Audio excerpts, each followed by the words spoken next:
কেবলমাত্র ইসলামী রাষ্ট্র ব্যবস্থাই পারে হত্যা, ধর্ষণ, চুরি, ডাকাতি, জেনা, ব্যভিচার থেকে রক্ষা করে একটি সন্ত্রাসমুক্ত সমৃদ্ধ একটি বাংলাদেশ উপহার দিতে পারে কেবলমাত্র ইসলামী রাষ্ট্র ব্যবস্থা।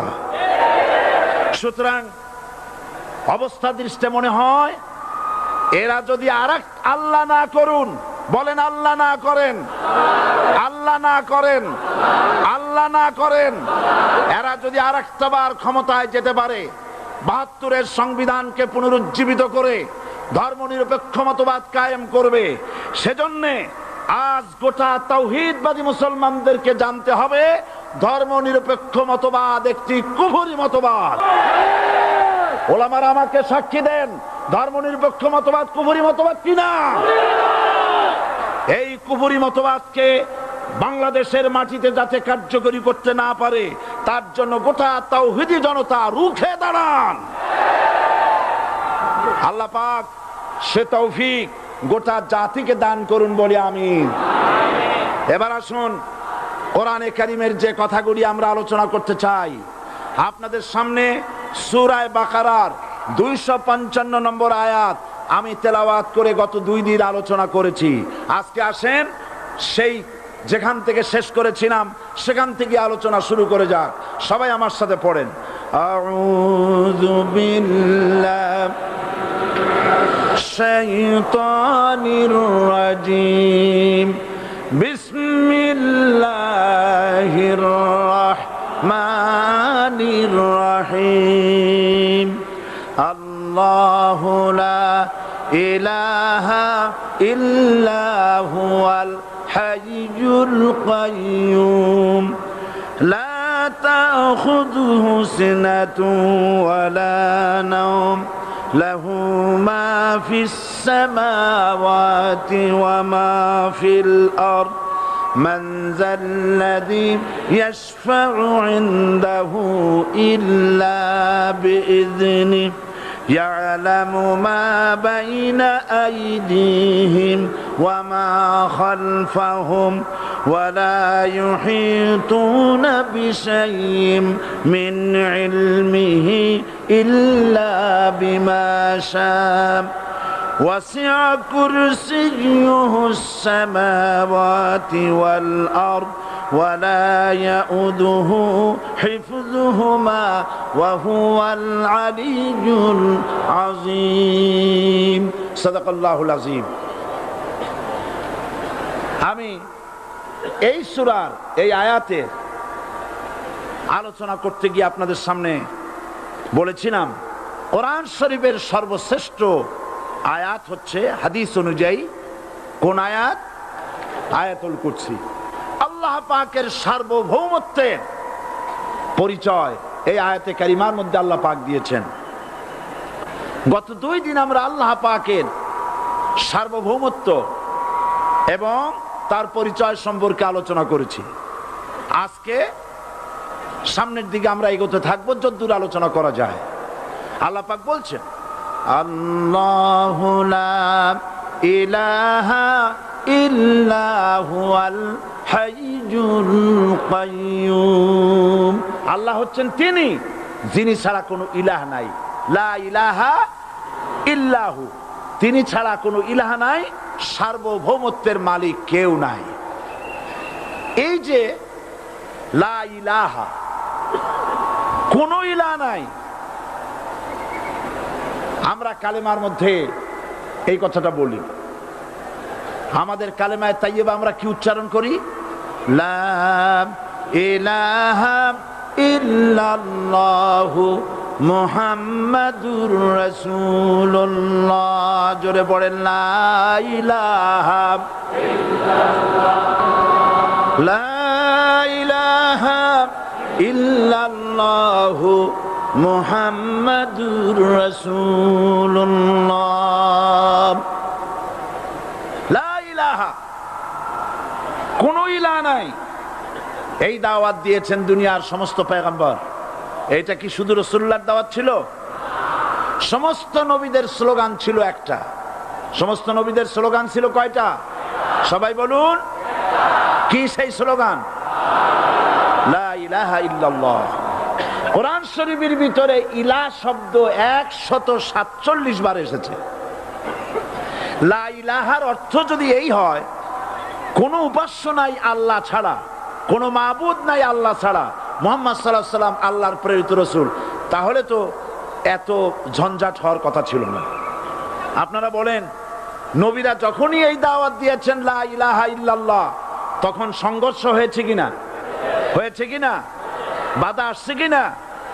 তাহলে এই কথাটা কি যার কারণে এরকমের বাধা আসে?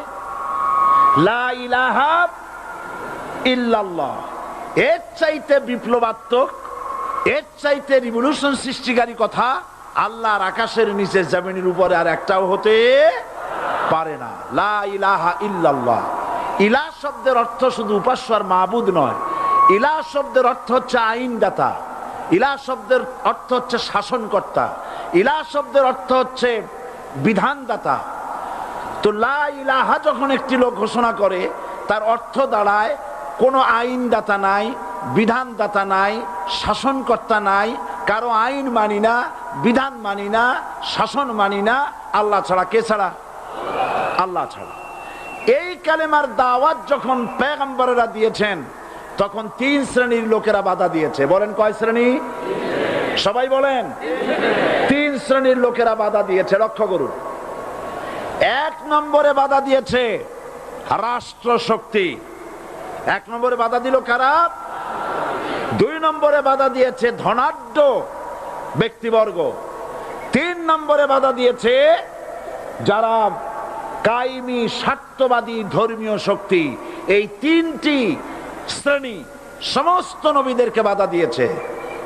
সেই বাধা অতীতে যারা দিত, এখন আর দেয় না নাকি? এখনো দেয়।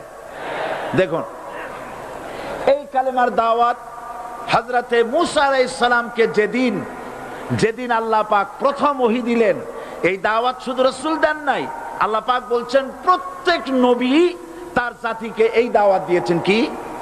আল্লাহ রাব্বুল আলামিন বলেন, সকল নবী তার কওমকেই বলে দাওয়াত দিয়েছেন, ইয়া কওমি ইবুদুল্লাহা মা লাকুম মিন ইলাহিন গায়রু। হে সম্প্রদায়, আল্লাহ ছাড়া কোনো ইলাহ নাই, তার ইবাদত করো, তারই দাসত্ব করো, তার গোলামি করো।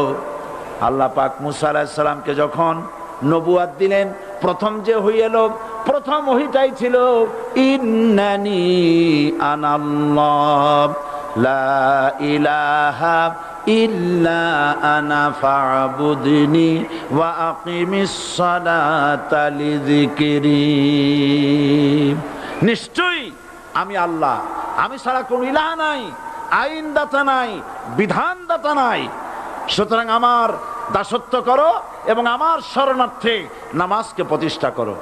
মূসা আলাইহিস সালামকে আল্লাহ পাক ওহী দিয়ে তাকে পাঠালেন। কোথায় পাঠালেন? আল্লাহ পাক বলেন, ইযহাব ইলা ফিরআউনা ইন্নাহু তাগাব। গোটা কওম নাফরমান, আল্লাহর আইন কেউ মানছে না। গোটা কওমের কাছে না পাঠাইয়া আল্লাহ পাক সর্বপ্রথম মূসা আলাইহিস সালামকে দাওয়াত নিয়ে কার কাছে পাঠালেন? ফেরাউনের কাছে। কারণ ফেরাউন হচ্ছে রাষ্ট্রশাসক। ফেরাউন কি? রাষ্ট্রশাসক। টিলা, নিচের পানি পাহাড়ের উপরে যায় না, উপরের পানি না নিচের থেকে উপরে যায়? উপরে পানি নিচে আসে। সুতরাং দেশ যারা চালায়, এই লোকগুলি যদি ভালো হয়, গোটা দেশ ভালো হয়। আর সমস্ত মানুষটা যদি, রাষ্ট্র যিনি পরিচালনা করেন, এই লোকগুলি যদি খারাপ হয়, গোটা দেশ খারাপ হতে বাধ্য। এই জন্য আল্লাহ পাক বলছেন, সর্বপ্রথম তুমি ফেরাউনের কাছে যাও এবং এই কালেমার দাওয়াত দাও। হযরতে মূসা আলাইহিস সালাম ফেরাউনের কাছে গেলেন আর দাওয়াত দিলেন। ফেরাউন পড়ে নাও, লা ইলাহা ইল্লাল্লাহ। একটি কথা আপনাদের মনে রাখতে হবে, দুনিয়ার কোন ফেরাউন, কোন নমরুদ, কোন সাদ্দাত, কোন হামান কেউ বলে নাই যে আমি আল্লাহ, আমি রাজ্জাক, আমি খালেক, আমি পৃথিবীর সৃষ্টি করেছি। কথা কেউ বলেছে? কেউ বলে নাই। কি বলেছে তারা? ফেরাউন বলেছে মা আলিমতু লাকুম মিন ইলাহিন গায়রি, আমি তো জানি না আমি ছাড়া আরো কোনো ইলাহ আছে, এ কথা আমার জানা নাই, সুতরাং আমি হচ্ছি ইলাহ আর তুমি বলছো লা ইলাহা। তার মানে হচ্ছে ওই সময় পয়গম্বরেরা, আল্লাহর নবীর সাহাবীরা তারা জানতেন যে আমরা কিসের দাওয়াত দেই, আর যারা শুনতো তারাও বুঝতো কিসের দাওয়াত শুনতেছি।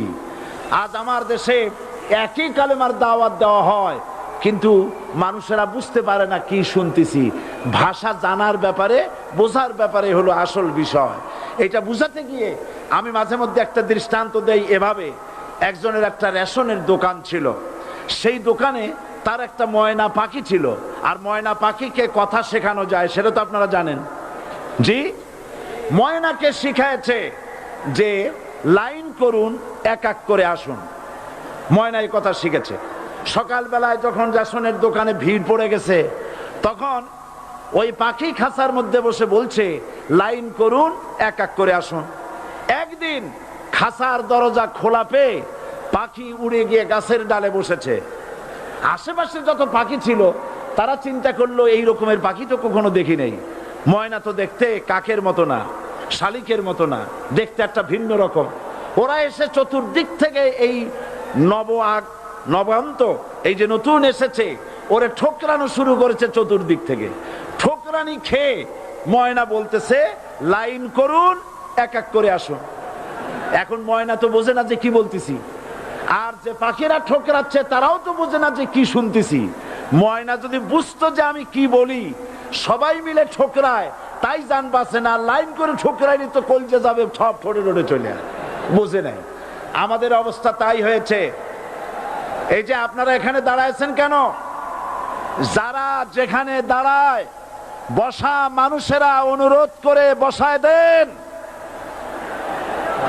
এত বড় বিশাল মাহফিলে আপনি দাঁড়ায়া কোন মানুষকে কষ্ট দিবেন না, জায়েজ নাই। মুসলমানদেরকে কষ্ট দেওয়া কবিরা গুনাহ। বুঝতে পেরেছেন? যে যেখানে দাঁড়িয়েছে আপনারা বসা মানুষেরা তাদেরকে বসায় দেন। এত বড় বিশাল মাহফিলে আপনি দাঁড়ায়া কোন মানুষকে কষ্ট দিবেন না, জায়েজ নাই। মুসলমানদেরকে কষ্ট দেওয়া কবিরা গুনাহ। বুঝতে পেরেছেন? যে যেখানে দাঁড়িয়েছে আপনারা বসা মানুষেরা তাদেরকে বসায় দেন। সুতরাং এই কালেমার দাওয়াত যখন হযরতে মুসা আলাইহিস সালাম দিলেন, ফেরাউন বলল আমি তো জানি না যে আমি ছাড়া আরো কোন ইলাহ আছে, আইনদাতা তো আমি, তুমি নতুন কোথা থেকে আইনদাতা নিয়ে আসছো? ফেরাউন বলছে দেখো, আমারে বাদ দিয়া যদি অন্য কাউকে ইলাহ বলে তুমি মানো, আর সেই শিক্ষা যদি যে জাতিকে দাও, তাহলে আমি তোমাকে ধরে লাআজআলান্নাকা মিনাল মাসজুনিন, আমি তোমাকে কারারুদ্ধ করব, আমি তোমাকে জেলখানায় ঢুকিয়ে দেব। রাষ্ট্রশক্তি প্রথম বাধা দিল কারা? বলেন সবাই। সেই বাধা কি ওখানে শেষ হয়েছে না এখনো আছে? আছে কিনা জোরে বলেন। আমি তোমাকে জেলখানায় ঢুকাবো। হযরতে মুসা আলাইহিস সালাম বলেন ফেরাউন রে, জেলের ভয় আমি করি না, আমাকে জেলের ভয় দেখায়া লাভ নাই। আমি আল্লাহ পাকের পয়গম্বর হযরতে মুসা আলাইহিস সালাম। ফেরাউনের দলবল আছে, লোক লস্কর আছে, তার অস্ত্রের অভাব নাই। আল্লাহ রাব্বুল আলামিন মুসা আলাইহিস সালামের কাছে একটা অস্ত্র দিয়া দিলেন। দিছিলেন কিনা? আল্লাহ পাক হযরত মুসা কি বলেছেন? ওয়া মা তিলকা বিয়ামিনিকা ইয়া মুসা, মুসা রে তোমার হাতে ওটা কি? মুসা আলাইহিস সালাম বললেন এটা লাঠি। আল্লাহ পাক বললেন ফেলে দাও লাঠি। লাঠি ফালায় দিলেন। কি হয়ে গেল? হিয়া হাইয়াতুন তাসআ, লাঠি হয়ে গেল। এখন লাঠি পড়ে সাপ হয়ে গেল। সাপ দেখে নবী হোক, ওলি হোক, সাহাবী হোক আর আলেম হোক, সাপ দেখলে ভয় করে না মানুষের? মুসা আলাইহিস সালাম ভয় পেয়েছে। আল্লাহ রাব্বুল আলামিন হযরত মুসাকে শোনায় দিলেন, খুযহা ওয়ালা তাখাফ সানুঈদুহা সিরাতাহাল উলা। খোঁজ, ধরো, লা তাখাফ, ভয় পেও না। আল্লাহ বলছেন ধরো, ভয় পেও না। ধরার সঙ্গে সঙ্গে স্বাভাবিক অবস্থায় ফিরে আসবে, আবার লাঠি হয়ে যাবে। এখন আল্লাহ বলছেন ধরো, মুসা আলাইহিস সালাম কি ভয় পাওয়া উচিত হবে? উচিত হবে? মুসা আলাইহিস সালাম কি ভয় পাইছিলেন? কারণ হচ্ছে এই দুশমনের শক্তিটা খুব বড়ই দেখা যায়, মনে হয় যেন অনেক বড়, কি জানি কি। আল্লাহ পাক বলছেন ইন্না কাইদাশ শায়তানে কানা দাঈফা। শয়তানের চক্রান্ত যতই তুমি মনে করো অনেক ষড়যন্ত্রের জাল বিস্তার হয়ে আছে, আল্লাহ কয় কিছুই না, দাঈফা, অত্যন্ত দুর্বল। আল্লাহ পাক বললেন ধরো। মুসা আলাইহিস সালাম সাপ ধরলেন, সঙ্গে সঙ্গে লাঠি হয়ে গেল। ফেরাউন বরদাস্ত করলো না, রাষ্ট্রশক্তির পক্ষ থেকে আক্রমণ শুরু হলো। অপরাধ কি? মুসা আলাইহিস সালামের অপরাধ কি? কি অপরাধ? মাশাআল্লাহ, বুঝতে পেরেছেন। অপরাধ হচ্ছে তিনি বলেছেন লা ইলাহা, জোরে বলেন লা ইলাহা ইল্লাল্লাহ। এই কালেমাকে আজ আমরা ভিক্ষার বুলি বানাইছি। এটা হলো সার্বভৌমত্বের বুলি, এটা হচ্ছে আল্লাহ পাকের সার্বভৌমত্বের কথা। আজ আমরা মানুষের কাছে আমরা শুনি, মানুষেরা ভিক্ষা চায়, লা ইলাহা ইল্লাল্লাহ, এক মুঠ চাউল দেন, লা ইলাহা ইল্লাল্লাহ 10 খান পাই দেন। এই হচ্ছে কালেমার জিকির। আবার কেউ কেউ জিকির করতেছে লা ইলাহা আস্তে, ইল্লাল্লাহ জোরে, এমন জোরে কলব সাফ করে, কলব তাতে থাকলেও পারে গেলেও পারে। এই কালেমার জার, এর আঘাত পয়গম্বররা মেরেছেন। হযরতে মুসা আলাইহিস সালাম যখন বলেছেন লা ইলাহা ইল্লাল্লাহ, এই ধাক্কা ফেরাউন বরদাস্ত করতে পারে নাই। দরিয়ায় নীলের ভিতরে আল্লাহ পাক ডুবাইয়ে শেষ করে দিয়েছেন, দেন নাই? হযরতে মুসা আলাইহিস সালাম তার উম্মতেরা দরিয়ার পাশে বসে দ্বীনি কথাবার্তা বলতেছেন। এমন সময় ফেরাউন, তার শত্রু হচ্ছে মুসা আলাইহিস সালাম। শত্রু কেন? মুসা কি ফেরাউনের পাকা ধানে মই দিয়েছে নাকি? বলেন আপনারা। তার হালের গরু পিটায় মারছে নাকি? অপরাধ হলো তিনি আল্লাহর জমিনে আল্লাহর আইন প্রতিষ্ঠার কথা বলেছেন। এই শুধুমাত্র এই অপরাধে ফেরাউন তার দলবল নিয়ে 3 দিক থেকে আক্রমণ করেছে। মুসা আলাইহিস সালামের উম্মতেরা ভয় পেয়ে গেছেন। তারা বলছেন ইন্না লামুদরাকুন, আমরা পাকড়াও হয়ে গেছি। 3 দিকে সাড়াশি আক্রমণ, 3 দিকে শত্রু, একদিকে দরিয়া, পালাবার রাস্তা আছে? হযরত মুসা আলাইহিস সালাম ভয় পেয়ে গেলেন, সারেন্ডার করলেন না। হযরত মুসা আলাইহিস সালাম বললেন কাল্লা, কখনো নয়, ভয় পাওয়ার কোনো কারণ নাই।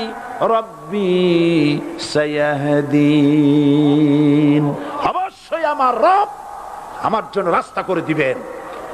ভয় পাইও না, আমার রব রাস্তা করে দিবেন। আল্লাহ রাব্বুল আলামিন হযরত মুসা আলাইহিস সালামকে অর্ডার করলেন, হাতের লাঠি দিয়া দরিয়ার উপরে আঘাত করো। হযরতে মুসা আলাইহিস সালাম দরিয়ার উপর আঘাত করলেন।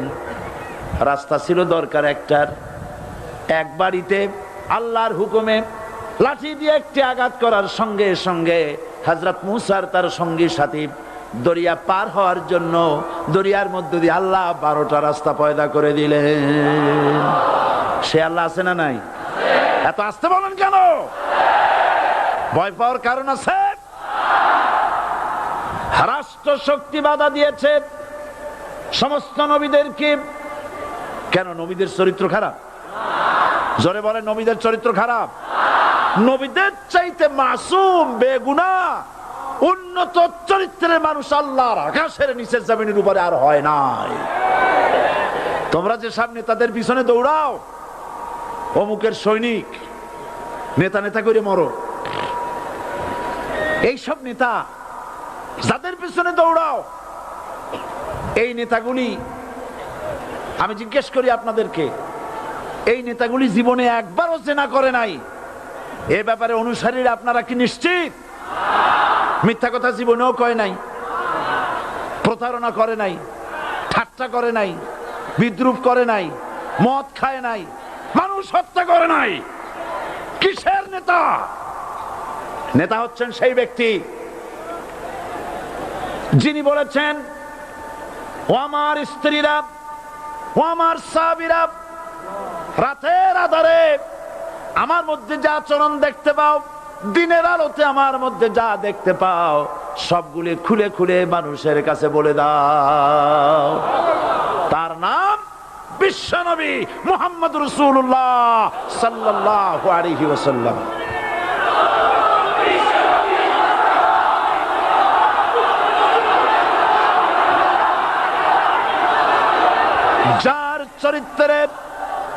যার চরিত্রের সার্টিফিকেট আল্লাহ রাব্বুল আলামিন নিজে দিচ্ছেন, ওয়া ইন্নাকা লাআলা খুলুকিন আযীম।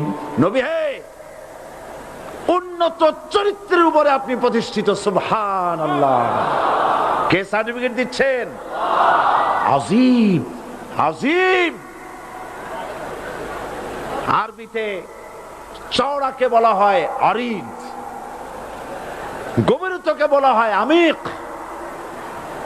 কত প্রশস্ত, যা মাপার কোনো ফিতা নাই, কত গভীর, যা মাপার কোনো যন্ত্র নাই, এইটাকে আরবিতে বলা হয় আজিম।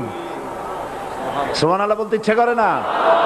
ও নবী, তোমার চরিত্র এমন যা মাপার মতো যন্ত্র পৃথিবীতে নাই। এই সার্টিফিকেট দিলেন কে? সমস্ত নবীরাই চরিত্রবান, নবীরা মাসুম, বেগুনাহ। সুবহানাল্লাহ বিহামদিহি। সেই নবীরা মার খান নাই? খেয়েছেন কিনা বলেন? কারা মেরেছে? রাষ্ট্র শক্তি। কারা মেরেছে? কারণ নবীরা বলেছেন লা ইলাহা ইল্লাল্লাহ। পড়েন সবাই, লা ইলাহা ইল্লাল্লাহ।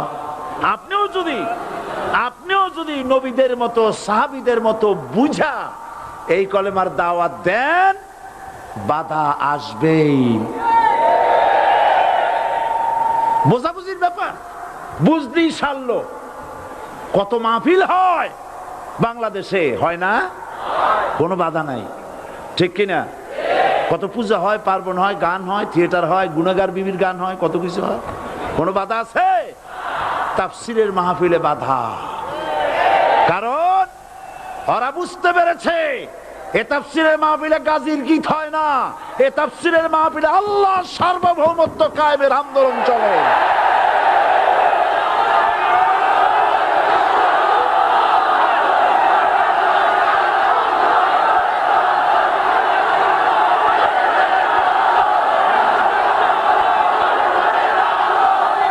এবার দেখুন, এবার কলেমা বোঝেন, কালেমা বুঝুন।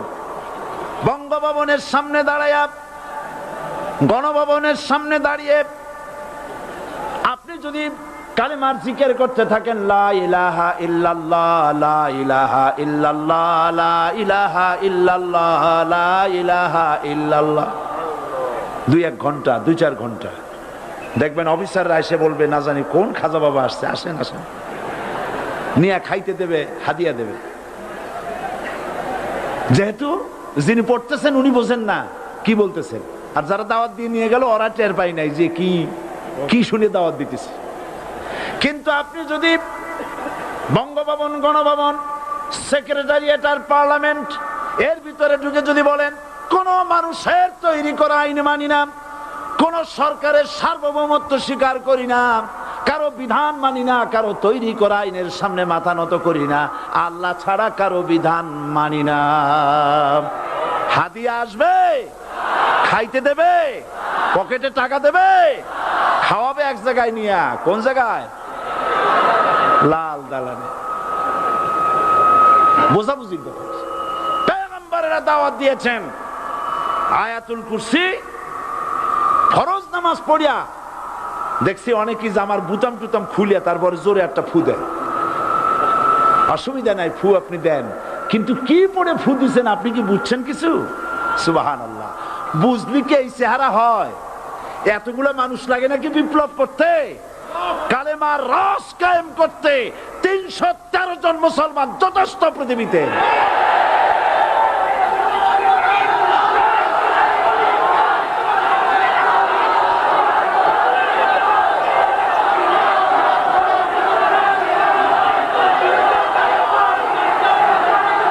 আল্লাহ পাক কোরআনে কারীমের মধ্যে আল্লাহ পাক বলেছেন, এমন একজন নবী পাঠাই নাই। ইয়া হাসরাতান আলাল ইবাদ, বান্দার উপরে আফসোস। আহারে, কে বলতেছেন? আমার আল্লাহ। বলেন আমার আল্লাহ। তিনি আফসোস করছেন। আফসোস, একজন পয়গম্বর এমন পাঠাইলাম না, একজন রাসূল পাঠাইলাম না যার সাথে এরা ঠাট্টা করে নাই, বিদ্রুপ করে নাই, পাগল বলে নাই, মারে নাই।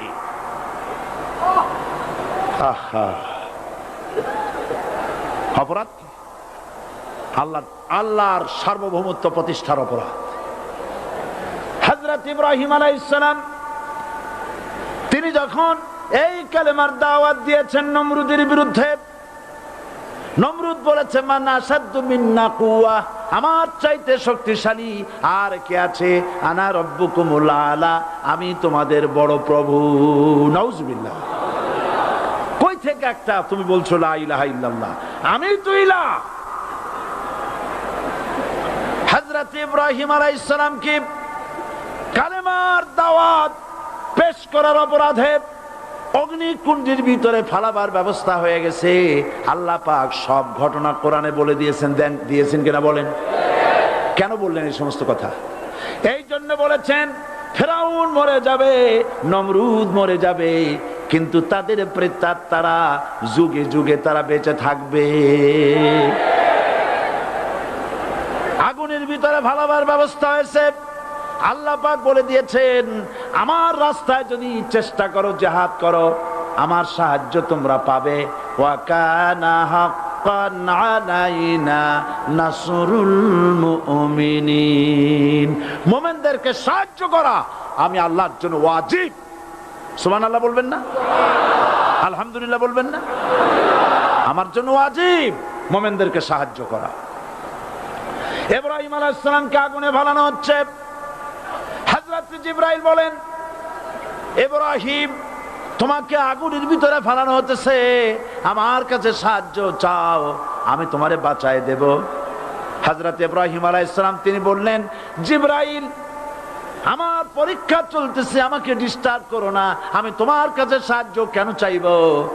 আমি তো এমন কোন অন্ধ আল্লাহর ইবাদত করি না যিনি তার বান্দার দুঃখ দুর্দশা নিজের চোখে না দেখেন। পরীক্ষা পাস করছে না? পাস করছেন কিনা?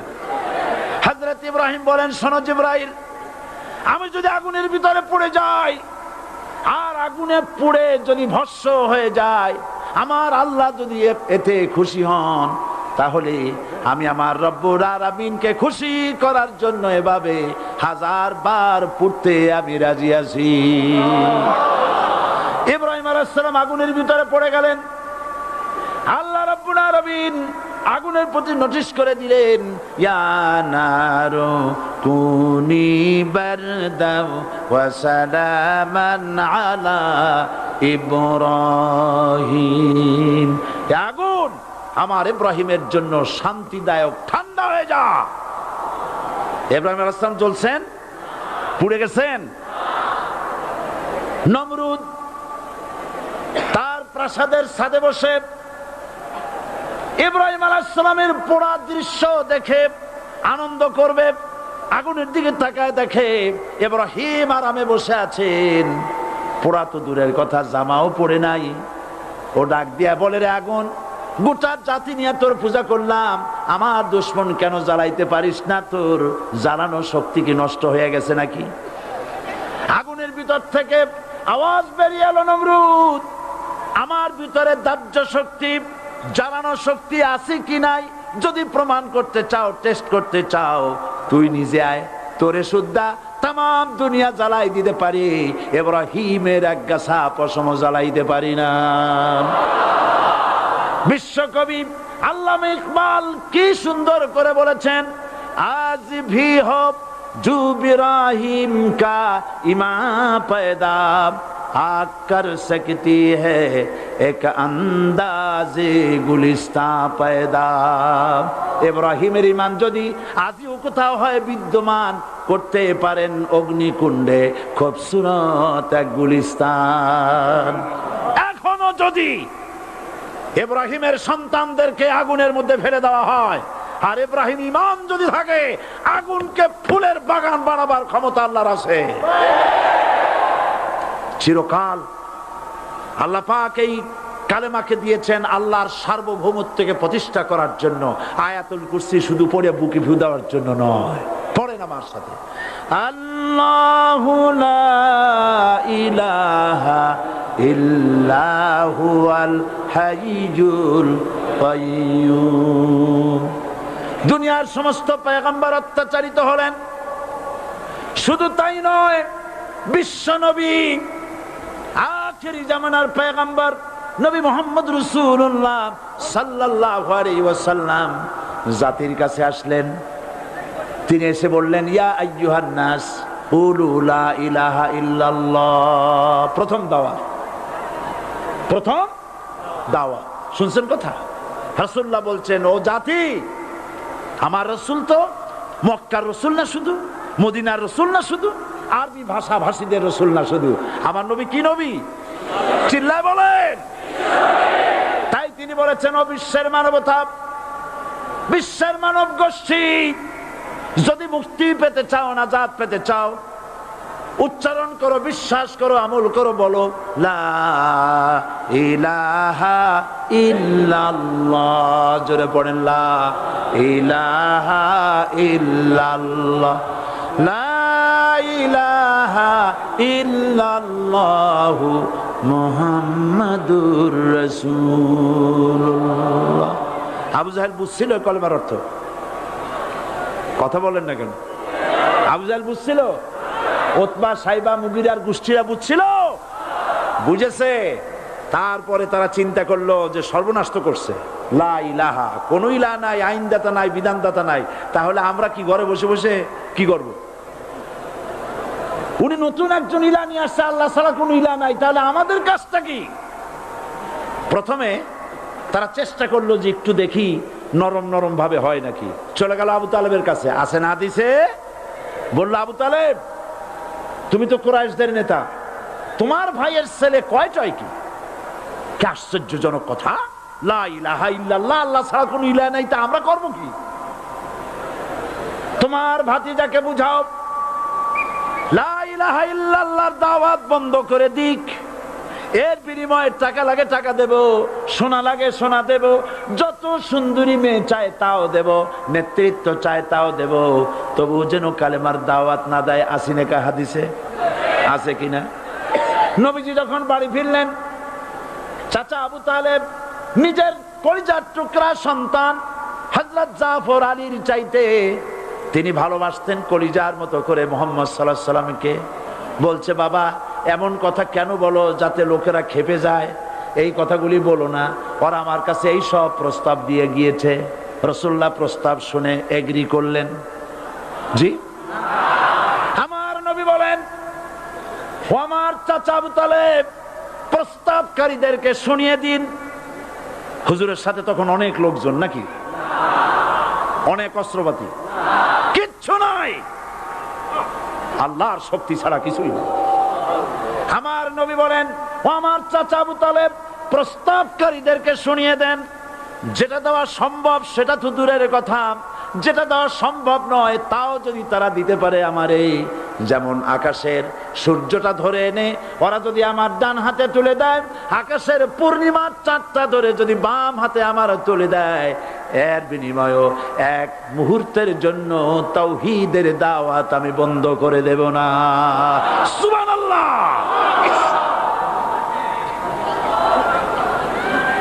রাসূল করিম সাল্লাল্লাহু আলাইহি ওয়াসাল্লাম তাদের এই প্রস্তাবকে যখন গ্রহণ করলো না, কাফেরেরা বুঝলো, আমি আগেই বলেছি 3 শ্রেণীর লোক বাধা দিয়েছে। কয় শ্রেণী? প্রথম শ্রেণী কি? রাষ্ট্র শক্তি। তাদের হাতে অস্ত্রপাতি তো খুব শক্তি। আর যারা একবার ক্ষমতায় যায় ওরা মনে করে এই ক্ষমতা থেকে আমাদেরকে কেউ নামাইতে পারবে না। বিংশ শতকের শ্রেষ্ঠ মুজাদ্দিদ আল্লামা সৈয়দ আবুদুল্লাহ মওদুদী রাহমাতুল্লাহ আলাইহি তিনি এক জায়গায় লিখেছেন, স্বৈরাচারীরা তার পতনের সমস্ত ছিদ্র বন্ধ করে, কিন্তু একটা ছিদ্র বন্ধ করতে পারে না। মনের ভুলে সে ছিদ্রটা থেকেই যায়, যেই ছিদ্র দিয়ে আসলে তার পতনটা হবে। ক্ষমতায় গিয়ে মনে করে চিরকাল ক্ষমতায় থাকবো। ভারতের প্রধানমন্ত্রী পণ্ডিত জওয়াহরলাল নেহেরু রাঁচি পাগলাগারদে গিয়েছেন, মেন্টাল হসপিটাল। পাগলেরা নেহেরুকে দেখে আশ্চর্য হয়ে গেছে, এত সুন্দর মানুষ, মাথায় কিস্তি টুপি, গায়ে শেরওয়ানি, মুসলমানি ড্রেসই আলাদা। যদিও তিনি হিন্দু ছিলেন, পরেছেন মুসলমানি ড্রেস। শেরওয়ানি কাদের পোশাক? কাদের পোশাক? হাতে ছড়ি নিয়ে হাঁটা, স্টাইল করে, সুন্দর পাজামা, সুন্দর টুপি, সুন্দর সাজসজ্জা করে, মুসলমানদের ড্রেস। এই ড্রেস পরে তিনি গিয়েছেন, সবসময় যে ড্রেস তিনি পরতেন। পাগলেরা জিজ্ঞেস করছে, তুমি কে গো? উনি বলছেন, আমারে চেনো নাই? আমি ভারতের প্রধানমন্ত্রী পণ্ডিত জওয়াহরলাল নেহেরু। পাগলেরা বলছে, ও সেই কথা।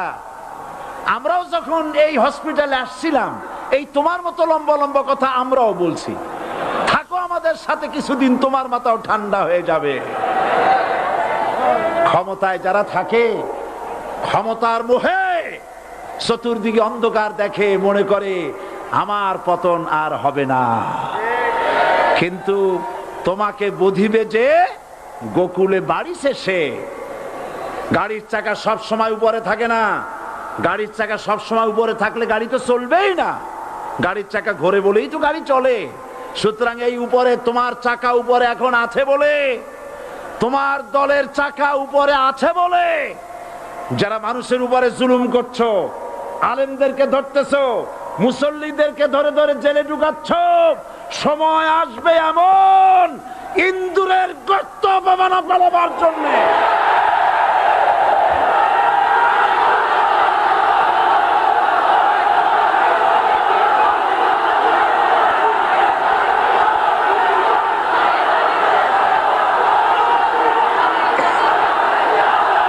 আবু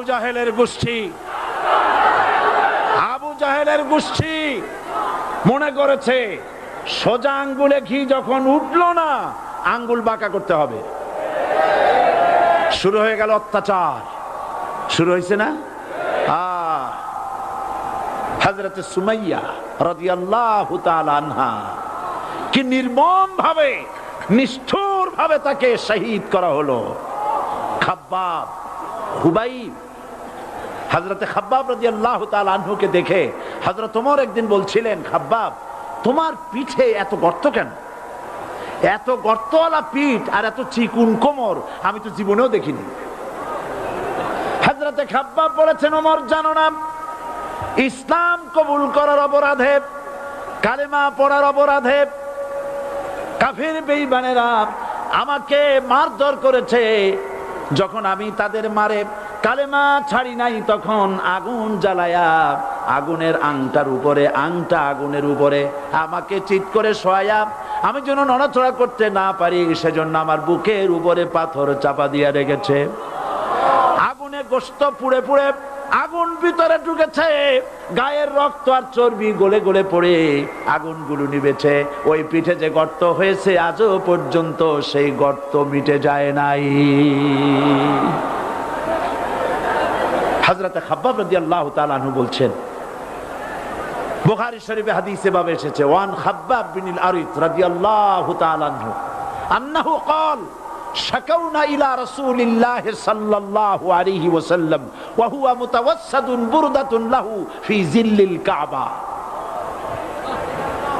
আমি গেলাম রাসূলুল্লাহর কাছে, যে দেখি হুজুর বাইতুল্লাহ শরীফের ছায়ায় আরাম ফরমাচ্ছেন। আমি কাছে গিয়া বললাম, আলা তাস্তানসিরু লানা, আলা তাদউ লানা ইয়া রাসূলুল্লাহ। হে রাসূল, আপনি কি আমাদের জন্য দোয়া করবেন না? আপনি কি আমাদের জন্য আল্লাহর কাছে সাহায্য প্রার্থনা করবেন না? মার খেয়ে খেয়ে তো শেষ হয়ে গেলাম। শুনতেছেন আপনারা? আল্লাহর নবী উঠে বসলেন, বললেন, খাব্বাব শোনো, তোমাদের আগে যারা এই পৃথিবীতে এসেছিলেন দ্বীনের দাওয়াত দেওয়ার জন্য, সমকালীন রাষ্ট্র শক্তি তাদেরকে ধরতো, ফায়ুখাজুর রাজুলু ফায়ুহফারু লাহু ফিল আরদ, তার জন্য তারে ধরে নিয়া মাটির মধ্যে গর্ত করত, ফায়ুজআলু ফিহা, এরপরে সেই গর্তের ভিতরে তাকে কোমর পর্যন্ত গেড়ে দিত। সুম্মা ইউতা বিল মানশার, এরপরে করাত আনা হতো, ফায়ুদাউ আলা রাসিহি, এরপরে করাতটা মাথার উপরে রাখা হতো, ফায়ুজআলু নিসফাইন, এরপরে করাত দিয়া চিরে চিরে জীবিত মানুষটাকে দ্বিখণ্ডিত করে ফেলে দিত। মা ইয়াসুদ্দুহু যালিকা আন দীনি, এত কষ্ট দেওয়ার পরেও, এত জুলুম করার পরেও দ্বীনের দায়ীদেরকে এক চুল পরিমাণ আল্লাহর রাস্তা থেকে তারা সরাই দিতে পারে নাই। ওয়াল্লাহি, ও খাব্বাব, আমি আমার আল্লাহর নামে কসম করি। মুসলমান কে কসম করতেছে? আল্লাহ রাসূল। আমি আমার আল্লাহর নামে কসম করি, ওয়াল্লাহি লা ইউতাম্মান্নাল্লাহু হাযাল আমর হাত্তা ইয়াসির রাকিবু মিন সানা ইলা হাযরামাউত। সেদিন বেশি দূরে নয়, ইয়েমেনের রাজধানী সানা থেকে শুরু করে সৌদি আরবের হাযরামাউত পর্যন্ত হাজার হাজার মাইল, এই দীর্ঘ পথে যুবতী নারী তার সৌন্দর্যের পশ্চা নিয়া, আর ধনাঢ্য ব্যক্তিরা, সওদাগরেরা তাদের টাকা পয়সা নিয়া একাকে নিয়ে অথবা দলবদ্ধ ভাবে মানুষেরা যাতায়াত করবে। লা ইয়াখাফু ইল্লাল্লাহ, মানুষের মনের মধ্যে কোনো ভয় থাকবে না। এমন একটা সময় আসবে, ওয়ালাকিন্নাকুম তাস্তাজিলুন, অথচ তোমরা বড্ড তাড়াহুড়ো করছো। তাড়াহুড়ো করো না, অপেক্ষা করো, ধৈর্য ধরো, মার খাও, জেলে যাও, শহীদ হও, আল্লাহর রাজ কায়েম হবেই হবে।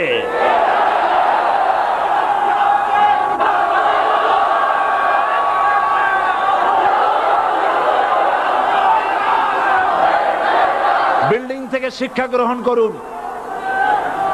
বিল্ডিং, ইমারত, দালান থেকে শিক্ষা গ্রহণ করুন। এই যেটা দালান আছে না পাশে, দেখতে পাচ্ছেন? এই দালান কি দিয়ে তৈরি করা হয়েছে বলেন? ইট। সমস্ত ইটেরা যদি ধর্মঘট করত, আমরা কেউ মাটির তলায় যাব না, কেউ আমরা আগুনে পুড়ে ঝামা হব না, পিক হব না, কেউ আমরা টুকরা টুকরা হব না, সবাই থাকবো উপরে উপরে, তাহলে কি দালান হইতো নাকি? এই বিল্ডিং নির্মাণ করতে গিয়া ইটের যে স্যাক্রিফাইস, হাজার হাজার ইটকে পিক হতে হয়েছে, পুড়ে যেতে হয়েছে, খোয়া হতে হয়েছে, ভেঙে টুকরা টুকরা হয়ে 50 ফিট মাটির নিচে যেতে হয়েছে, তারপরে ইমারত গঠন হয়েছে, সুন্দর দালান তৈরি হয়েছে। যারা ইসলামী শাসন চান, আল্লাহর দ্বীনকে বিজয়ী দেখতে চান, তাদেরকে অসংখ্য মানুষকে পোড়া ইটের মতো জেলখানায় পুড়ে পুড়ে মরতে হবে, অসংখ্য মানুষকে ফাঁসির কাস্টে ঝুলতে হবে, গায়ের রক্ত দিতে হবে, শহীদ হতে হবে, তারপরে ইসলামের ইমারতটা কায়েম হয়ে যাবে। শায়ের, কবি কি সুন্দর করে বলছেন, কবি সুন্দর করে বলছেন, ये शहादत गाहे उल्फत में कदम रखना, ये शहादत गाहे उल्फत में कदम रखना, लोग समझते हैं आसा है मुसलमान होना। মানুষেরা মনে করে মুসলমান হওয়া খুব সহজ জিনিস। না, মুসলমান হওয়ার অর্থ হলো শাহাদাতের ঈদগাহে শামিল হয়ে যাওয়া।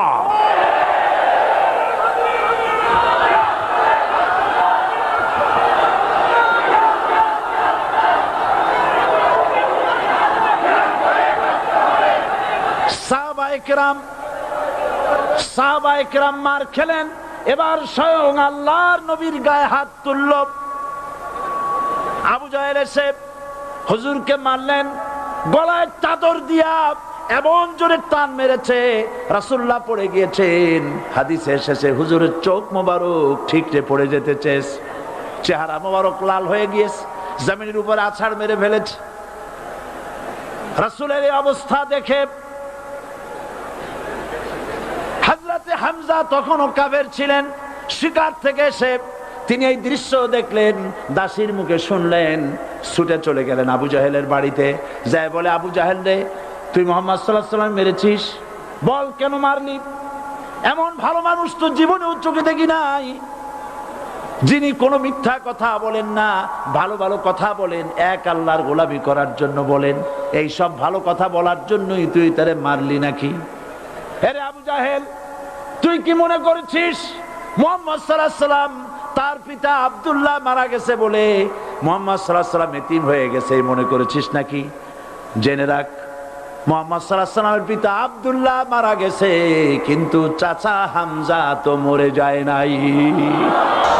হাতের ধনুক দিয়া এমন জোরে আঘাত মারলেন, আবু জাহেলের মাথা ফেটে রক্ত ফিনকি দিয়ে বেরিয়ে এলো। হযরতে হামজা ঘরে ফিরে এসে রাসূল করিম সাল্লাল্লাহু আলাইহি ওয়াসাল্লামের মস্তক মোবারক কোলে উঠাই নিলেন আর বললেন, বাবা, তোমাকে মেরেছে বলে আমি আবু জাহেলের মাথাটা ফাটাই দিয়ে আসছি, তুমি খুশি হও। হুজুর বলছেন, চাচা, কার মাথা ফাটাইছো এইটা বলে আমারে খুশি করতে পারবা না। হযরতে হামজা বলেন, তুমি কি হলে খুশি হবে? হুজুর বলেন, হামজা চাচা গো, আমি খুশি হব যদি একটিবার চাচা তোমার মুখে শুনতে পাই ঈমানের কালেমা। হযরতে হামজা বলেন, মুহাম্মদ সাল্লাল্লাহু আলাইহি ওয়াসাল্লাম, আমি বুঝতে পেরেছি তুমি কোনো সাধারণ মানুষ নয়। সাধারণ মানুষ হলে পরে তুমি প্রতিশোধে বিশ্বাসী হতে, খুশি হতে। প্রতিশোধে বিশ্বাসী হও নাই, তুমি অবশ্যই আল্লাহর নবী, কোনো সন্দেহ আমার নাই। তুমি সাক্ষী থাকো, আমি পড়ে নিলাম, লা ইলাহা ইল্লাল্লাহু মুহাম্মাদুর রাসূলুল্লাহ। জোরে পড়ে, লা ইলাহা ইল্লাল্লাহু মুহাম্মাদুর রাসূলুল্লাহ। ঘাবড়াবার কারণ নাই। এর অর্থ এই নাই যে আপনারা কালেমার দাওয়াত দিবেন আর রাষ্ট্রশক্তি আপনারে পিটাইতেই থাকবে, আপনার কোনদিন আপনার সুদিন ফিরে আসবে না। বিষয়টা কি এমন না। আমার আল্লাহর ওয়াদা শুনুন, ওয়ালা তাহিনু ওয়ালা তাহজানু ওয়া আনতুমুল আলাউনা ইন কুনতুম মুমিনিন। মুমিন যদি হও আমি তোমাদেরকে বিজয় দান করব। সুবহানাল্লাহ বলেন। আজ যদি আমাদের উপরে বিপদ এসে থাকে তাহলে তার একমাত্র কারণ পূর্ণাঙ্গ ঈমানের অভাব আমাদের মধ্যে রয়েছে, ঠিক কিনা? আজ পৃথিবীতে সব থেকে মার খায় কারা? চিল্লায় বলো। আলজেরিয়ায় কারা? বসনিয়ায় কারা? চেচনিয়ায় কারা? প্যালেস্টাইনে কারা? আহা, প্যালেস্টাইনের মুসলমানদেরকে মেরে মেরে শেষ করে দিল। দেখছেন ছবিতে না? দেখেন না? প্যালেস্টাইনের মুসলমানদের যখন মারা হচ্ছে, বাংলাদেশের প্রধানমন্ত্রী তখন আমেরিকায় ক্লিনটনের সঙ্গে কথা বলতেছেন। তিনি ক্লিনটনের কাছে তার পিতৃ হত্যার জন্য দায়ী সাজাপ্রাপ্ত 3 জন ব্যক্তিকে ফেরত চাচ্ছিলেন। আমার দৃষ্টিতে এটা কোনো অপরাধ নয়। সন্তান তার পিতার প্রতি আকর্ষণ থাকবেই। আমার আপত্তি সেখানে আপনি প্রধানমন্ত্রী শুধু শেখ পরিবারের প্রধানমন্ত্রী নন, শুধু আওয়ামী লীগের প্রধানমন্ত্রী হওয়া উচিত নয় আপনার।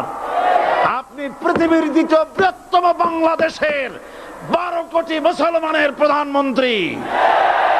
পিতৃ হত্যার আসামি ফেরত চাইলেন, কিন্তু বিল ক্লিনটনের আশ্রয় প্রশ্রয় লালিত পৃথিবীর অসভ্য জাতি সন্ত্রাসী ইহুদিরা প্যালেস্টাইনের মুসলমানদেরকে পাখির মতো গুলি করে হত্যা করছে। আপনি কেন এর জবাব চাইলেন না?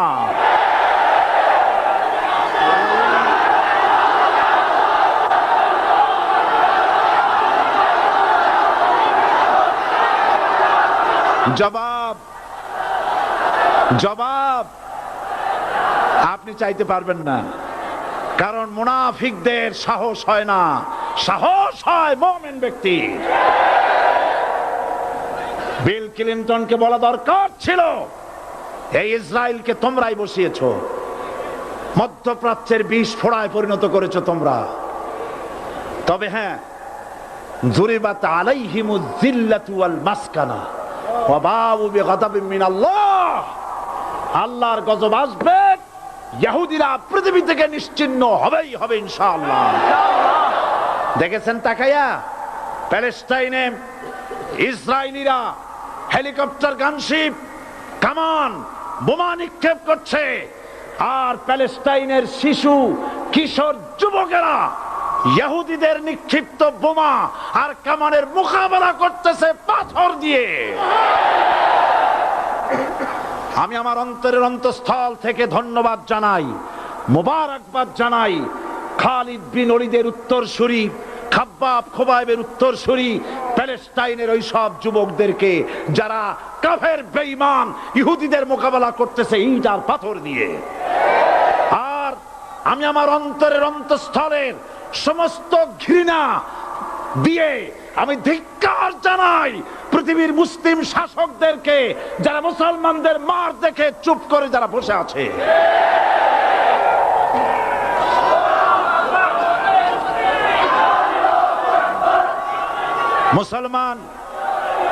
মুসলমান যদি মুসলমানের মতো হয়, 10 জন যথেষ্ট। কয়জন যথেষ্ট? কোথায় আছে কথা? আল্লাহ পাক কোরআন শরীফের মধ্যে বলেছেন, একজন যদি হও ইমানদার মুত্তাকি 10 জনের উপরে বিজয়ী হবে, 10 জন যদি হও 100-এর উপরে বিজয়ী হবে, 100 যদি হও 1000-এর উপরে বিজয়ী করব। জোরে বলেন সুবহানাল্লাহ। কবি বলতেছেন, ফিজায়ে বদরে পয়দা কুন ফেরেশতে তেরি নুসরত কো উতার সকতে গর্দু সে কতর অন্দর কতর আবি। বদরের মুসলমানদের মতো ঈমান আনো, তাহলে আকাশ থেকে কাতারে কাতারে ফেরেশতা নাজিল করে দিয়ে আল্লাহ পাক তোমাদেরকে সাহায্য করবেন। সুবহানাল্লাহ। সে আল্লাহ আছে না নাই? জোরে বলেন, আছে না নাই?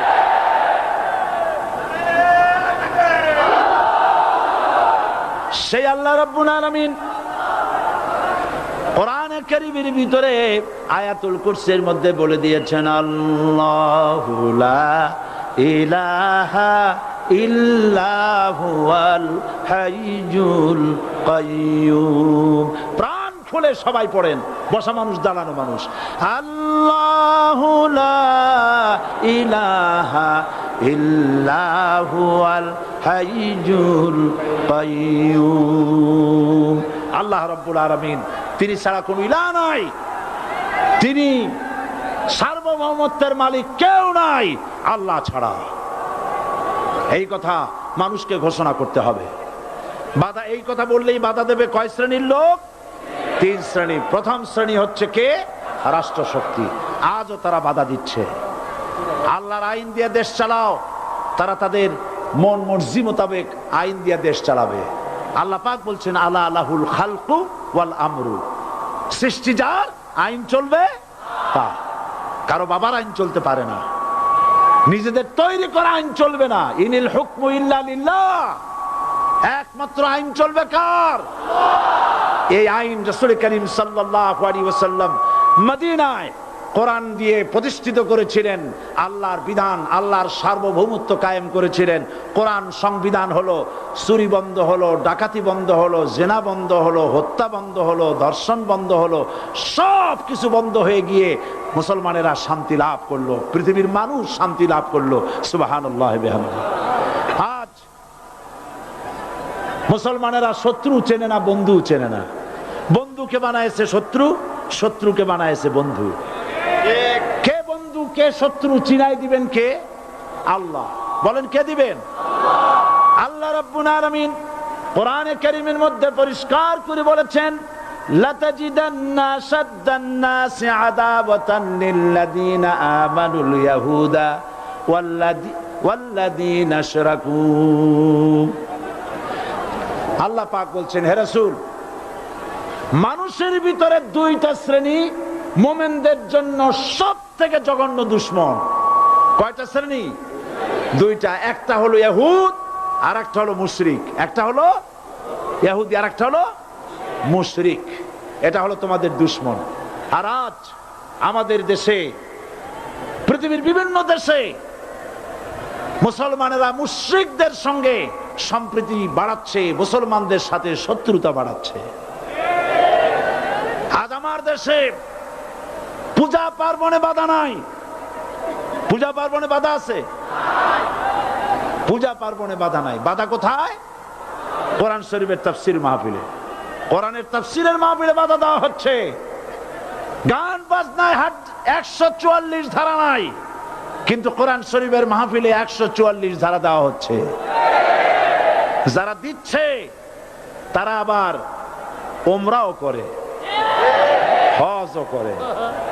ওরা আমাদের বলে আমরা নাকি ধর্মের নামে রাজনীতি করি। বলে না? আমরা নাকি ধর্মের নামে রাজনীতি করি।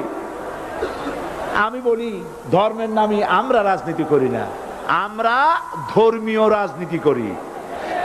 কথাটা বুঝে আসছে কিনা? ধর্মের নামে রাজনীতি তো সেই ব্যক্তি করে 1996 সনের নির্বাচনের আগে যিনি মাথায় পট্টি বেঁধেছিলেন, যিনি শপথ গ্রহণের সময় হাতে তসবিহ পড়েছিলেন। ধর্মের নামে রাজনীতি তিনি করেছেন। আজ আজ অনেকগুলি ডিগ্রি পেয়েছেন তিনি, অনেকগুলি ডিগ্রি পেয়েছেন। কয়টা? মুখস্থ হয়ে গেছে আপনাদের। শকুনেরা, শকুন যদি গরুর গোশত কিনে খাওয়া লাগতো, 80 টাকা কেজি দরে শকুনে এত গোশত কিনে খাইতে পারতো না। লেখাপড়া করে যদি ডিগ্রি নেওয়া লাগতো, এত ডিগ্রি কপালে জুটতো না। পয়সা দিয়া ম্যানেজ করা ডিগ্রি, কিন্তু 9টা নিলে কি হবে? আসল ডিগ্রিটা এখনো বাকি আছে। আসল ডিগ্রি কোনটা? নির্বাচনের আগে পট্টি বেঁধে তসবিহ নিয়ে গোটা জাতিকে যে সফলভাবে প্রতারণা করতে আপনি পেরেছিলেন মহা প্রতারক হিসেবে, সেই ডিগ্রি আগামী নির্বাচনের মোক্ষম সময় জনগণ আপনার গলায় পরায় দেবে।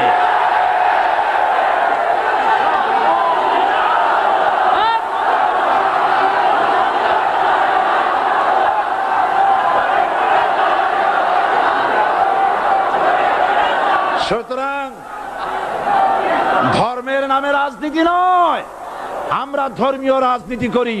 আমরা এই কোরআনের রাজনীতি করি। এই কোরআন নিয়ে বাঁচতে চাই, এই কোরআন নিয়ে মরতে চাই। এই কোরআন থেকে আমাদেরকে বিচ্ছিন্ন করতে চায় কাফের, বেঈমান, মুশরিকেরা। ও আমার জাতি, কোরআন থেকে যারা বিচ্ছিন্ন করতে চায়, তোমরা কি তাদের বিরুদ্ধে জিহাদের জন্য প্রস্তুত থাকবে?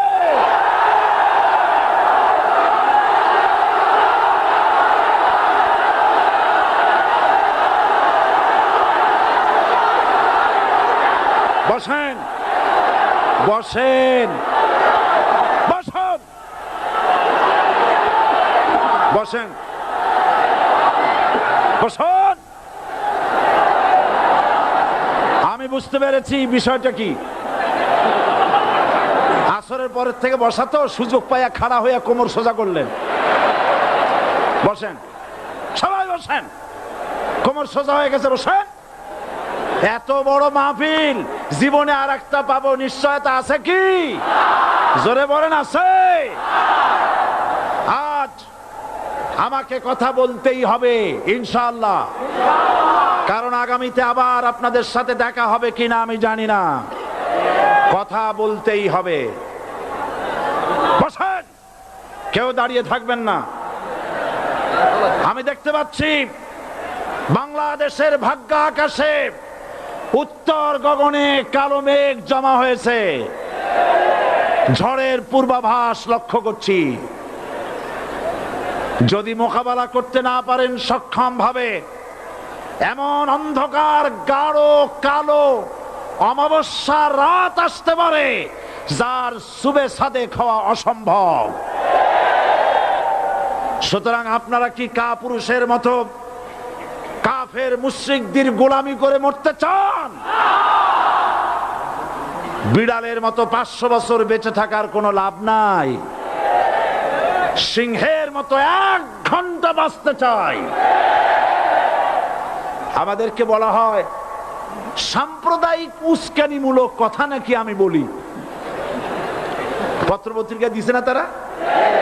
সাম্প্রদায়িক উস্কানি কথা, সাম্প্রদায়িক উস্কানিমূলক কথা বলি। সেই জন্যই বোধহয় শত শত মুসলিম আমাদের কাছে এসে মুসলমান হয়। মানুষে আর বোকা বানানো যাবে না। যাবে কি? আর বোকা বানানো যাবে? তারপর বলছে কি?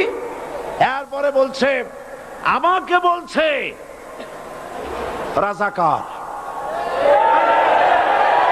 শুনে রাখো চট্টগ্রামের লক্ষ লক্ষ জনতা, পার্লামেন্টে যখন আমাকে এই কথা বলা হয়েছিল, আমার পার্লামেন্টের কলিগ জাফরুল্লাহ চৌধুরী সাহেব বসে আছেন এখানে, হ্যাঁ, জাফরুল ইসলাম চৌধুরী বসে আছেন পাশে, প্রধানমন্ত্রী সুদ্ধা, অন্তত 3 শতাধিক পার্লামেন্টের সম্মানিত সদস্যরা সেদিন বসা।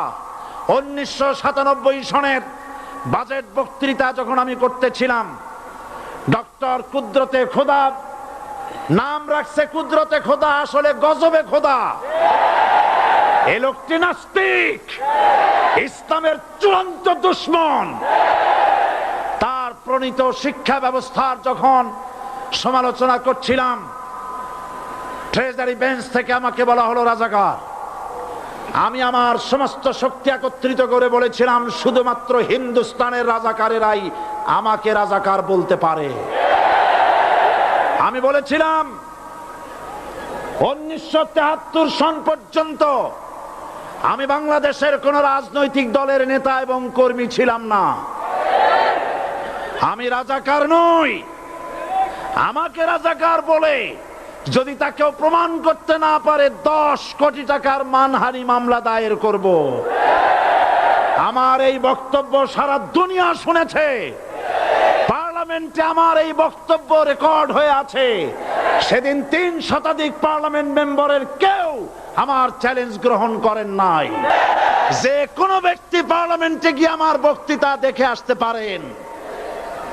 এরপরে 1997 সনের 7ই অক্টোবর দৈনিক জনকণ্ঠ পত্রিকা যখন আমার বিরুদ্ধে লিখলো, সেই পত্রিকায় সাইদির ওপেন চ্যালেঞ্জ 8ম পাতা, 1997 7ই অক্টোবর, এত বড় 2 কলমে হেডিং।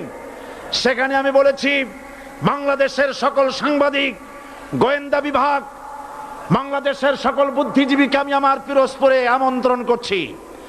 আমার উপস্থিতিতে যদি কেউ প্রমাণ করতে পারে বাংলাদেশের স্বাধীনতা যুদ্ধের বিরুদ্ধে আমার কোনো ভূমিকা ছিল, সজ্ঞানে স্বেচ্ছায় জাতীয় সংসদের সদস্য পদ থেকে পদত্যাগ করব।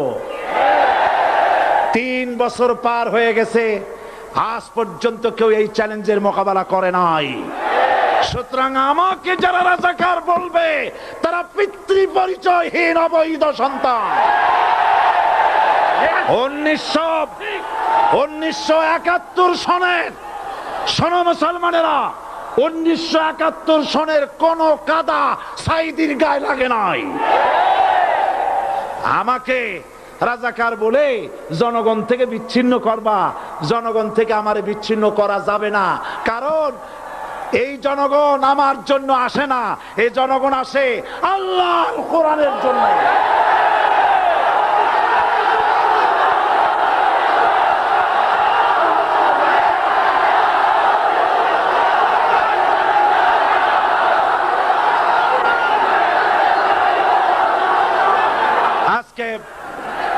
আর যারা ইসলামের কথা বলে, যারা ইসলামের কথা বলে তারাই রাজাকার, তারাই মৌলবাদী।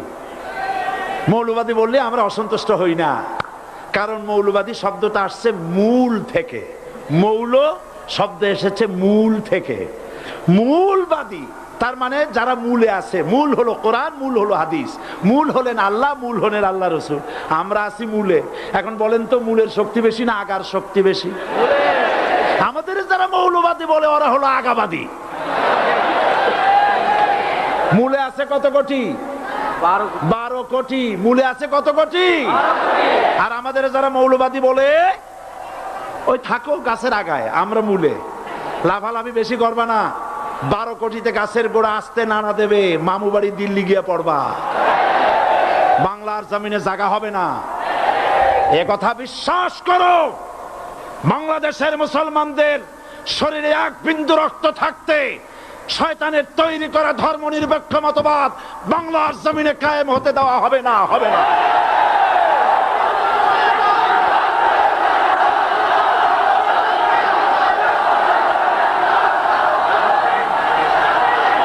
রাসূল করিম সাল্লাল্লাহু আলাইহি ওয়াসাল্লাম কোরআন প্রতিষ্ঠার জন্য আন্দোলন করেছিলেন। আয়াতুল কুরসি আমাদের সে কথাই শিখেছে।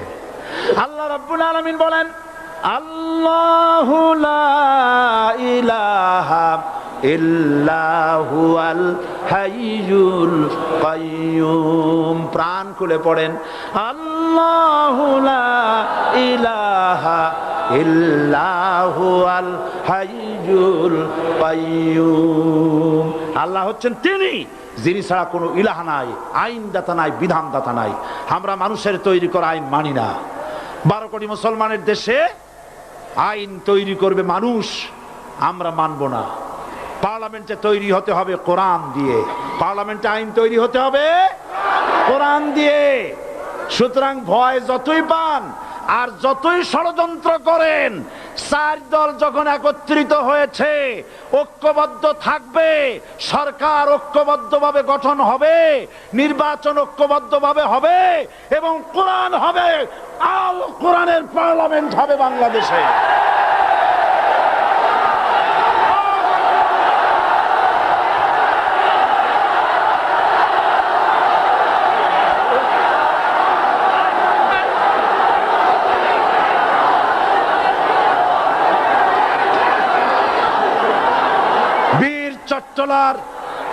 বীর চট্টলার মুসলমানেরা স্বাধীনতার ঘোষণা, এই চট্টগ্রাম থেকে স্বাধীনতার মহান ঘোষক প্রেসিডেন্ট জিয়াউর রহমান সাহেব দিয়েছিলেন। এই চট্টগ্রাম থেকেই ইসলামী রাষ্ট্রের ঘোষণা হবে।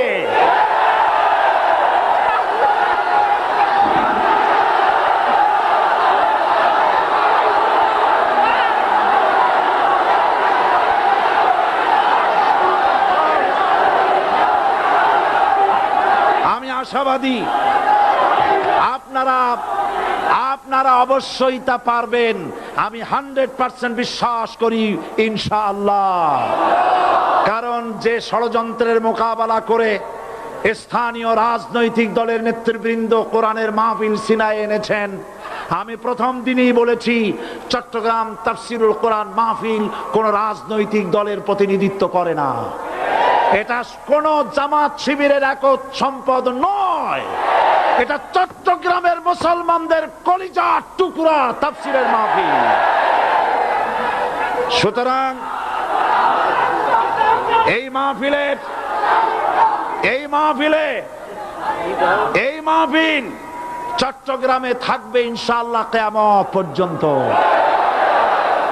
144 ধারা 288 হয়ে গেছে, ষড়যন্ত্র পায় পায় চলে গেছে। আমি ওই সব ছেলেদের বলি, সরকারি দলের ছাত্র হইয়া মুসলমানদের বিপক্ষে যাইও না। এদেশের ভাগ হয়ে গেছে দুটো শিবির, বোঝাই যাচ্ছে।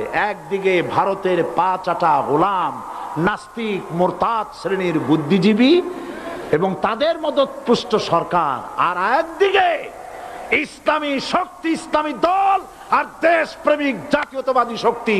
একদিকে হিমালয় পাহাড় আর একদিকে সূচো ইঁদুর। আল্লাহ বিজয় দেবে মুসলমানদের। কাদের বিজয় হবে?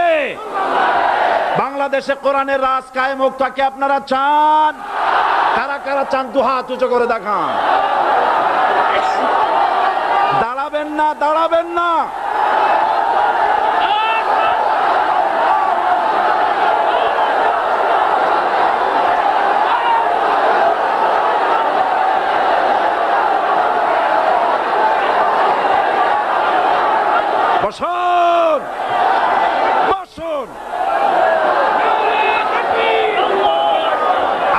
বসেন, বসুন। জোরে সোরে জিকির করেন লা ইলাহা, আরো জোরে লা ইলাহা, লা ইলাহা,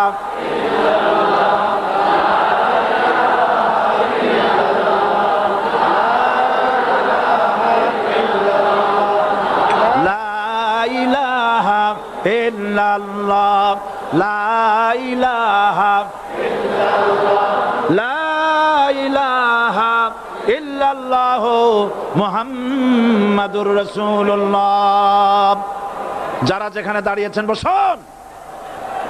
তিন শ্রেণীর লোকেরা আল্লাহর কালেমায় বাধা দিয়েছে। কয় শ্রেণী? একটা হলো রাষ্ট্রশক্তি, দুই নম্বরে মনে আছে ধনাঢ্য পুঁজিপতির গোষ্ঠী, ওরাও বাধা দিয়েছে। কারণ ইসলামকে বলা হয় পুঁজিবাদের আশ্রয়স্থল। নাউজুবিল্লাহ। সর্বপ্রথম ইসলাম কবুল করেছে কারা? ধনীরা না গরিবরা? কারা? গরিবেরা। সুতরাং ধনাঢ্য ব্যক্তিরা মনে করলো যে আমাদের তো সর্বনাশ হয়ে যাবে, আমরা দাস দাসী ধরে রাখতে পারবো না, আমরা মানুষকে শোষণ করতে পারবো না, যে নতুন কলেমার দাওয়াত আসছে। সুতরাং সরকারের হাতকে তারা পয়সা দিয়া শক্ত করেছে আর বলেছে যত টাকা লাগে এই লোকগুলারে ঠ্যাঙ্গান। আজও আছে কিনা? তা আছে কিনা? তিন নম্বরে বাধা দিয়েছে ধর্মের নামের এক শ্রেণীর কায়েমি স্বার্থবাদী শক্তি, যার সম্পর্কে সূরা তাওবায় আল্লাহ পাক বলেছেন ইন্না কাসীরাম মিনাল আহবারি ওয়ার রুহবান লা ইয়াকুলুনা আমওয়ালান নাস বিল বাতিল ওয়া ইয়াসুদ্দুনা আন সাবিলিল্লাহ। ইহুদি আহলে কিতাবদের মধ্যে এক শ্রেণীর বুজুর্গ ধরনের লোক, দরবেশ জাতীয় লোক, যারা নাকি মানুষের সম্পদকে বাতিল পন্থায় ভক্ষণ করে, ওয়ায়াসুদ্দুনা আন সাবিলিল্লাহ, এবং আল্লাহর রাস্তায় চলার জন্য মানুষকে বাধা প্রদান করে।